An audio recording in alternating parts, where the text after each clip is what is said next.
आज हमारा एक और अहम और ख़ूबसूरत मौजू यानी मैदे की तेज़ाबियत। मैदे में तेज़ाबियत किन चीज़ों से होती है, तेज़ाबियत से बचने की क्या तदाबीर हैं।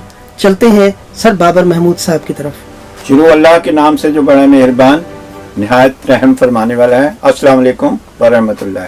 शिवंजी टीवी के ज़ेर एहतमाम आज हम एक बार फिर सेहत के लिए हाजिर हुए हैं और सेहत है जहां खुशहाली है वहां के पैगाम को शिवंजी टीवी फैला रहा है। आज हम आपकी रहनुमाई करेंगे सबसे अहम मौजू पर, और वो अहम मौजू है मैदे की तेज़ाबियत। मैदे का नाम जब आता है तो हमारे जिस्म का इंजन कहलाता है मैदा, और जिसका मैदा ख़राब है तो उसका इंजन ख़राब है, और अगर इंजन ख़राब है तो सारी गाड़ी कैसे चल सकती है।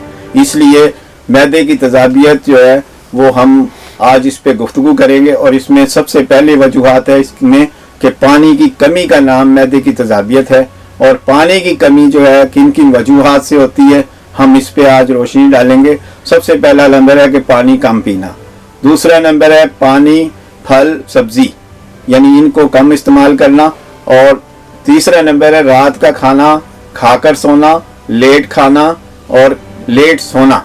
ये वजूहात बनती है, या ज़्यादा खाना और खाकर बार बार खाना और हजम ना करना, जिससे मैदे में बदहज़मी होती है और मैदा जो है अपना तेज़ाब जो है वो छोड़ना शुरू हो जाता है, जिससे हमारी हर किस्म की बीमारियों का आगाज़ हो जाता है।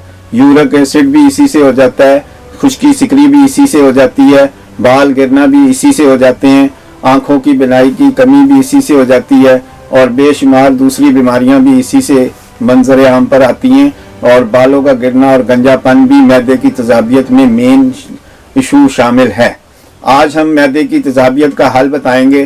तो सबसे पहले हम पानी पिएंगे, फल खाएंगे, सब्जी खाएंगे, और उसके बाद हम पैदल चलेंगे ज़्यादा से ज़्यादा, और रात के खाने को हम 4 घंटे पहले सोने से खाएंगे, और रात को हम जल्दी से जल्दी सोने की कोशिश करेंगे, और सुबह को उठकर सैर करेंगे तो हमारे मैदे की तेज़ाबियत जो है वो बिल्कुल दुरुस्त हो जाएगी, और हम हर उस मौसम का जो फल और सब्जी है जो उस वक्त हो ताज़ी हो तो हमारे लिए मैदे की तेज़ाबियत का ही इलाज है।